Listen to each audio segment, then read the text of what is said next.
Welcome to study IQ। My name is Amit वरीदी किलोर और ये वाला वीडियो मम्मी को जरूर दिखाना है क्योंकि आज हम LPG सब्सिडी के बारे में बात करेंगे। On a second thought mummy को नहीं दिखाना है, हम LPG सब्सिडी की रैशनलाइजेशन के बारे में बात करेंगे and there is a possibility. Rationalisation का मतलब है कि हमें सब्सिडी नहीं मिलनी चाहिए और मम्मी शायद इस बात से मोस्ट प्रोबेबली अग्री ना करे। शी विल लाइक कि नहीं, बहुत ज़्यादा महंगी हो गई LPG, उसकी भी और भी उससे ज़्यादा भी सब्सिडी मिलनी चाहिए। So let's not show it to her. Nevertheless हम बात करेंगे भारत की एनर्जी सिक्योरिटी के बारे में।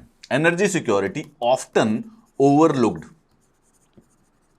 हमारा टॉपिक रहता है, पेपर 3 में यूपीएससी के आता है। ठीक है, एनर्जी सिक्योरिटी का मतलब यह है कि भारत खुद इतना जितनी तेल, जितना क्रूड ऑयल, जितना पेट्रोल, डीजल, केरोसिन और LPG यूज करता है, बिकॉज हमारी पॉपुलेशन अप्रोक्सीमेटली 150 करोड़ के करीब पहुंचने वाली है, उतना हम प्रोड्यूस नहीं करते हैं। वो सारा का सारा इंपोर्ट करना पड़ता है। यानी कि we are dependent for our energy needs on external sources. हमें दूसरे देशों के ऊपर डिपेंड रहना जरूरी है, वरना हमें तेल ही नहीं मिलेगा, पेट्रोल ही नहीं होगा, डीजल ही नहीं होगा, तो गाड़ियां भी नहीं चलेंगी और ट्रक्स भी नहीं चलेंगे। मतलब कि पूरी की पूरी इकोनॉमी ठप हो जाएगी। Energy security very important. हम आज उस एनर्जी सिक्योरिटी के एक specific topic, domestic energy security यानी कि LPG की सब्सिडीज के बारे में बात करेंगे। क्या आप जानते हैं कि LPG का प्राइस कैसे डिसाइड होता है? Let's go with that.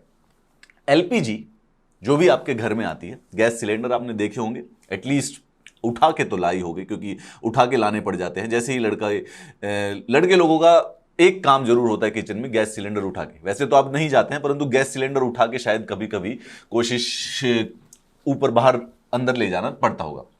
जो वो गैस सिलेंडर 14 किलो का है, उसका जो प्राइस होता है उसको डिसाइड किया जाता है इंपोर्ट पैरिटी प्राइस के बेसिस पर। Import parity price. जब आपको पता चलेगा कि LPG का प्राइस कैसे डिसाइड होता है, उसी के बाद हम उसकी सब्सिडी की बात कर पाएंगे। इंपोर्ट पैरिटी प्राइस यानी कि दो चीजों पर डिपेंड करता है। इंटरनेशनली LPG का प्राइस क्या है, और फिर उसके बाद जो उसकी डोमेस्टिक पैकेजिंग और जो ट्रांजिट या लॉजिस्टिक्स या ट्रांसपोर्ट में जो पैसा लगता है, उसको ऐड करके LPG का एक प्राइस डिसाइड हो जाता है। इंपोर्ट पैरिटी प्राइस का मतलब ये होता है कि इस चीज को इंपोर्ट करने में कितने पैसे लगेंगे किसी भी आदमी को। इंपोर्ट पैरिटी प्राइस, ये जो इंपोर्ट पैरिटी प्राइस है, ये सऊदी अरेबिया की जो एक ऑयल कंपनी है, अरामको जिसका नाम है, ठीक है, अरामको इज सऊदी अरेबिया की स्टेट ऑयल कंपनी है। ये LPG का प्राइस जो वो बताते हैं, उसके बेसिस पर दो फंक्शंस हैं LPG के प्राइस में। एक तो IPP, इंपोर्ट पैरिटी प्राइस, जो कि अरामको बताता है, उनका जो भी इंटरनेशनल प्राइस चलता होता है उसको IPP कहते हैं। और उसके बाद जो हमारी domestic basically logistic transports packaging में जो बेसिकली खर्चा लगता है, इन दोनों प्राइस को ऐड करके LPG का प्राइस आ जाता है।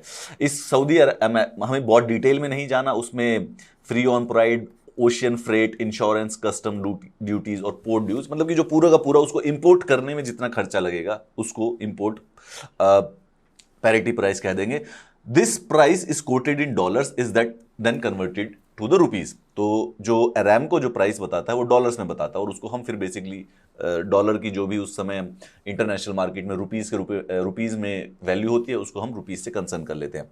To this is added cost of inland freight, marketing cost, margin charge by the oil companies, bottling charges, dealer commission and GST। तो उसके बाद अंदर जब ले आते हैं तो जो जो ट्रांसपोर्ट करना है, अब भाई पोर्ट पर आएगा एक, ठीक है, अरामको का जो पॉइंट है वहां पर पोर्ट तक जो पैसा लगा वो हो गया इंपोर्ट पैरिटी प्राइस। उस पोर्ट के बाद उसको पैकेजिंग भी करना है, मार्केटिंग भी करना है, कुछ प्रॉफिट ऑयल कंपनीज भी लेंगी, कुछ डीलर का भी कमीशन होता है, उसके ऊपर GST जो लगता है। इन सारी चीजों से मिलकर फाइनली आपके गैस के सिलेंडर का जो प्राइस होता है वो डिसाइड कर दिया जाता है। This gives the retail selling price of the non-subsidized LPG cylinder of the India. The price of LPG cylinder is reset on a monthly basis, effective from the 1st of every month. हर एक तारीख को महीने की दोबारा से basically reset कर दिया जाता है। अगर बीच में बहुत ज्यादा चेंजेस आ जाए तो बीच में भी, जैसे इस बार फरवरी 2021 में 3 बार LPG के जो प्राइस थे उसके अंदर बढ़ोतरी हुई। अब यहां पर जो यूपीएससी के इकोनॉमिक्स के बेसिक कॉन्सेप्ट क्वेश्चन आते हैं, उनको एक बार समझने की कोशिश करते हैं कि वो आते कहां से। देखिए, सबसे पहले ये आसान है, वो आप आसानी से समझ जाएंगे कि LPG का जो प्राइस है वो क्रूड प्राइस से कनेक्टेड होता है। ठीक है, अरामको का जो LPG का इंपोर्ट पैरिटी प्राइस होगा ना, वो क्रूड ऑयल से कनेक्टेड होगा। अगर क्रूड ऑयल का कोई, सपोज कीजिए कि क्रूड ऑयल $40 का है, LPG $10 की है, ये बिल्कुल कंप्लीटली हाइपोथेटिकल है, इस पे कुछ भी मत सोचना कि कोई कनेक्टेड है, सिर्फ सीखने के लिए। क्रूड ऑयल अगर 60 का हो गया तो ऑब्वियसली एलपीडी भी बढ़कर, एलपीजी का जो प्राइस होगा वो भी बढ़कर 15 हो जाएगा। वो डायरेक्टली प्रोपोर्शनल है, डायरेक्टली कनेक्टेड है। हावेवर एक क्वेश्चन देखिए इंटरेस्टिंग वाला, अराम्को का जो प्राइस होता है ना, that is quoted in dollars. जब डॉलर को हम कन्वर्ट करते हैं रुपीज में अपना एलपीजी प्राइस निकालने के लिए, अब ध्यान से सोचिए कि अगर डॉलर का रुपी जो होता है स्ट्रेंथन हो जाए या रुपी जो वीक हो जाए, रुपी वीक होने को क्या कहते हैं कि आज रुपी वीक हो गया या आज रुपी स्ट्रांग हो गया अगेंस्ट डॉलर। जब रुपी वीक होता है इसका मतलब एक डॉलर और महंगा हो जाता है। सपोज कीजिए कि एक डॉलर 70 रुपए था और उसके बाद अगले महीने एक डॉलर 75 रुपए का हो गया, तो हम कहेंगे कि रुपी वीक हो गया, हमारा रुपया कमजोर हो गया डॉलर के सामने। क्यों? क्योंकि अब हमें ज्यादा रुपए की जरूरत पड़ेगी डॉलर खरीदने के लिए। और रुपी जब स्ट्रांग हो जाता है, यानी कि 70 रुपए में एक डॉलर आता था और जब ये 65 रुपए का हो जाएगा, इसका मतलब ये हुआ कि रुपी स्ट्रांग हो गया। तो अब इसको कॉन्सेप्चुअली समझने की कोशिश कीजिए कि जब भी इंटरनेशनल मार्केट में रुपी वीक होता है तो हमारे एलपीजी के प्राइसेस बढ़ जाते हैं। क्यों? क्योंकि एलपीजी का प्राइस होता है इंपोर्ट पैरिटी प्राइस पर डिसाइड। इंपोर्ट पैरिटी प्राइस पर डिसाइड होता है, वो प्राइस आता है डॉलर में। अब सपोज कीजिए $10 एलपीजी का प्राइस था, ठीक है, इंपोर्ट पैरिटी प्राइस पर। $10 में हमने इंटू 70 कर दिया, 70 रुपए का डॉलर हुआ करता था, हमने कर दिया 700 रुपए हमारे प्राइस में आ गए आईपीपी में। अब अगले महीने वहां पर $10 ही रहा, लेकिन हमारा रुपी वीक होकर डॉलर्स के बराबर में डॉलर हो गया 75 रुपए का। तो यही चीज जो कि एक्चुअली में प्राइस नहीं चेंज हुआ है, सिर्फ डॉलर और रुपी की रिलेशनशिप चेंज हुई है, यही चीज 750 की हो गई, यानी कि एलपीजी महंगी हो गई। इस बात को अंडरस्टैंड कीजिए। यूपीएससी ऐसे प्रकार के कॉन्सेप्चुअल क्वेश्चन पूछता है। रुपी वीक होने पे क्रूड ऑयल के प्राइसेस को कैसे फर्क पड़ेगा, एलपीजी के प्राइस को रुपी वीक होने पे, तो वहां पर कंफ्यूज नहीं होना है। वहां पर यही बात को समझिए कि रुपी वीक होने पर हमारा एलपीजी का प्राइस बढ़ जाएगा। क्रूड ऑयल ऑब्वियसली बढ़ेगा, तो वो तो डायरेक्टली कनेक्टेड है, तो वो प्राइस उससे बढ़ जाएगा। Therefore an increase in international LPG prices और the weakness in the rupee और both translate into the higher LPG prices which we have been seeing over the past few months. International LPG prices usually moves in tandem with the price of the crude oil, the key raw material. अब जैसे ही West Asia, जहां पे primarily main oil producing nations हैं, तो वहां पर कोई भी प्रकार की जियोपॉलिटिकल टेंशन होती है, इमीडिएटली जो ऑयल की सप्लाई होती है उसके ऊपर फर्क पड़ता है और प्राइस ऊपर नीचे फ्लक्चुएट होने लग जाता है और भारत की एनर्जी सिक्योरिटी, भारत का जो इंपोर्ट बिल है उसके ऊपर खतरा हो जाता है। और ये जो इंपोर्ट बिल है वो बहुत ज्यादा हो जाता है, क्योंकि हम ऐसा नहीं है कि वहां पर कुछ 10-15 लीटर तेल मंगाना होता है या फिर बस एक गाड़ी में एक बार टैंकी फुल करानी होती है। वहां पर ये 10-10, 15-15 रुपए का फर्क सीधा 1000 करोड़ रुपए का खर्चा एक्स्ट्रा करवा देता है पूरे के पूरे एनुअली जब बिल में आ जाता है। अब जब हमें पता चल गया है कि एलपीजी का जो बिलिंग होती है, एलपीजी का जो प्राइस होता है वो कैसे सेट होता है, अब हम देखते हैं एलपीजी की सब्सिडी के बारे में कि एलपीजी की सब्सिडी को रैशनलाइज कैसे किया जाए और क्यों मिडिल क्लास से या जो रिच लोग हैं उनसे एलपीजी की सब्सिडी हटाकर बेसिकली पुअर्स के ऊपर फोकस करना चाहिए। सेंटर सब्सिडी प्रोवाइड करता है एलपीजी के ऊपर through direct bank transfer on 12 LPG cylinders a year पर हाउस होल्ड। आप पूछिए अभी घर में मम्मी को या पापा को पता होगा कि जब वो एलपीजी सिलेंडर खरीदते हैं तो उनके बैंक अकाउंट में कुछ रुपए 150, 200, 162 ऐसे कुछ 172 रुपए सब्सिडी के रूप में वापस आ जाते हैं। आप पूछ के देखिए, प्राइस नॉर्मल खरीदेंगे जो नॉर्मल प्राइस होता है, लेकिन 120, 172 रुपए अगर आपने गिव इट अप कैंपेन भाग नहीं लिया है तो वो वापस आ जाते होंगे। अभी पूछ के देखिए year. So many customers pay subsidise rate of about 530 to 550 per cylinder. The subsidy amount changes month on month based on the international LPG prices and the currency fluctuations. Subsidy जैसे प्राइस चेंज होता है LPG का, तो subsidy वाला price भी change हो जाता है, कभी 162, कभी 150, कभी 140। 12 सिलेंडर अगर एक साल से ज्यादा खरीद लेंगे, आपकी जो सिलेंडर बुक है उसमें दिखती आएगी 12 सिलेंडर खरीदते तक तो वो सब्सिडी आएगी। अगर 13वां सिलेंडर खरीदोगे तो नॉर्मल मार्केट रेट पर खरीदना पड़ेगा, आपको सब्सिडी नहीं मिलेगी। परंतु याद रखिए जनरली 6-7 सिलेंडर लगते हैं पूरे के पूरे महीने में, ठीक है, तो कभी वो 12 यूजुअली क्रॉस नहीं होता है। एक नॉर्मल हाउस होल्ड जिसके अंदर 4 से 5 लोग रहते हैं, 6 से 7 सिलेंडर से ऊपर यूज ही नहीं होते हैं। A lot of folks have chosen to give up the subsidy under give it up campaign. Bharat सरकार ने कैंपेन चलाया था गिव इट अप, कि जिसको सब्सिडी की जरूरत नहीं है, 150-200 तो मिलती है, तो उसको छोड़ दे। तो कुछ लोगों ने छोड़ दिया था जिनको जरूरत नहीं थी। सेंटर ने जो भी 10 लाख से ऊपर एनुअल इनकम है जिन्होंने भी डिक्लेयर किया हुआ है उसको उनको भी सब्सिडी देने से मना कर दिया है। उसके बाद हाँ उसको कम करने की बात करिए, but that's for some other day. तो बेसिकली एलपीजी गैस सिलेंडर पर सब्सिडी दी जाती है, ठीक है, वो सब्सिडी आपके बैंक अकाउंट में डायरेक्टली ट्रांसफर होती है। दूसरा, जो भी 10 लाख रुपए से एनुअली 10 लाख रुपए से ऊपर डिक्लेयर्ड इनकम रखता है उनको सब्सिडी नहीं दी जाती, और अगर कोई चाहे तो अपने स्वयं भी गिव इट अप कैंपेन में अपना पार्टिसिपेट कर कर बेसिकली सब्सिडी दे सकता है। हावेवर सवाल कहां पे उठता है, यहां पे आइए। Price of domestic LPG cylinder has been going up since May 2020, जब इसका प्राइस 581 था। Pre pandemic cost of non subsidised LPG cylinder was 859 in Delhi in February. In March, it was rupees 819. However, for most, the high price last year did not hurt since the subsidized cylinder was priced at 567.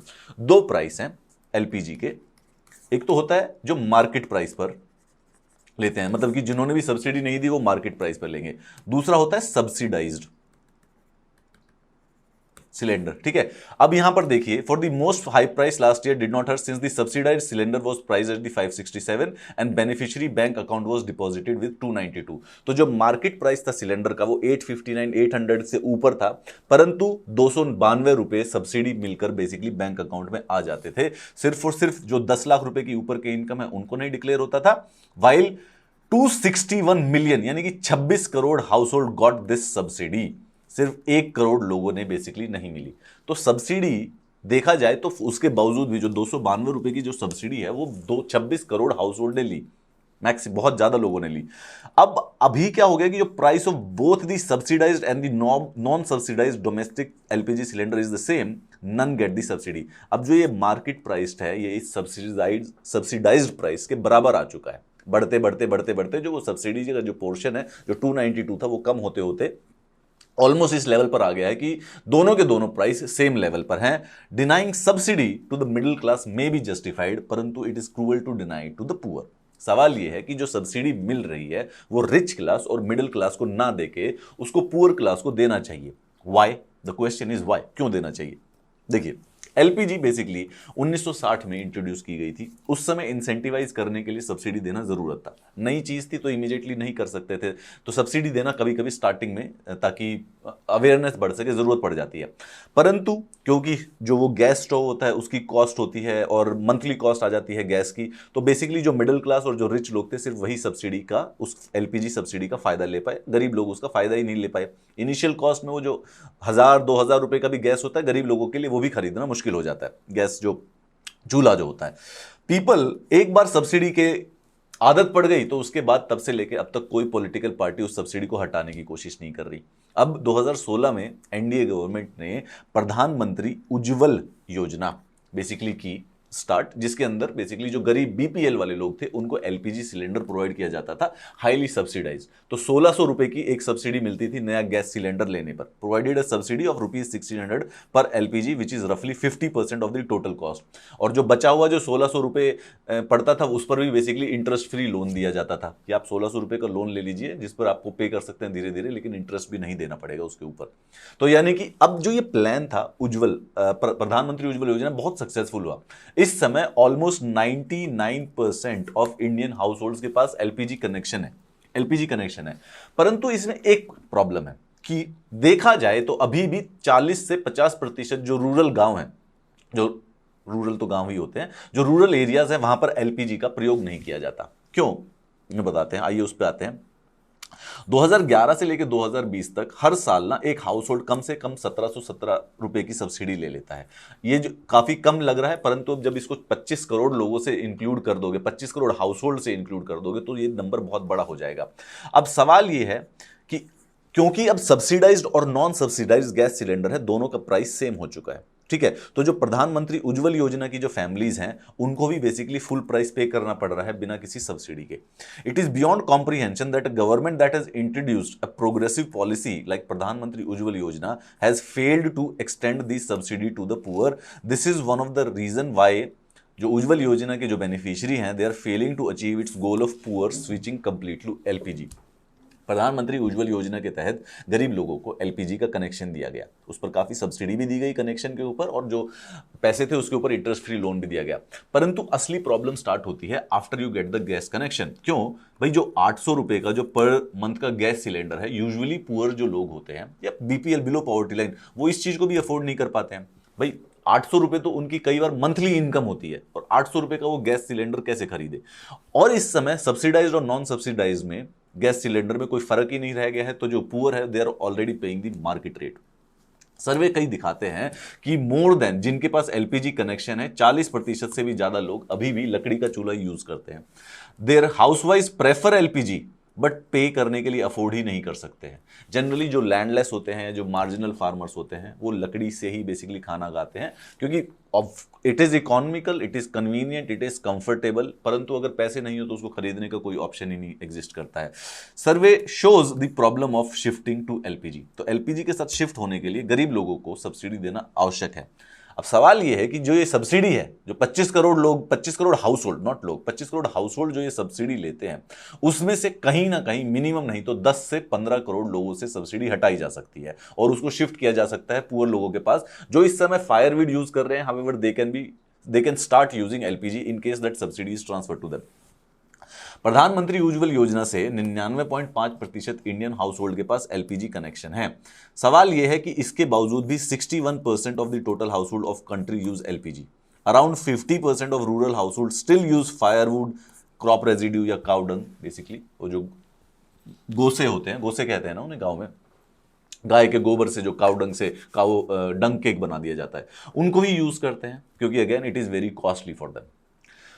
अब government के पास क्या तरीका है, what shall be the futuristic do. अगर आपसे energy security में या LPG subsidy से रिलेटेड कोई क्वेश्चन आता है, तो this is what the conclusion shall be. सबसे पहले एक एक्सपर्ट कमेटी बिठाइए जो कि एंटायर एलपीजी डिस्ट्रीब्यूशन को दोबारा से देखे, ताकि प्रधानमंत्री उज्ज्वल योजना में जो जो रेलिवेंट स्टेक होल्डर्स हैं उन सब की प्रॉब्लम्स को इकट्ठे स्टडी किया जाए।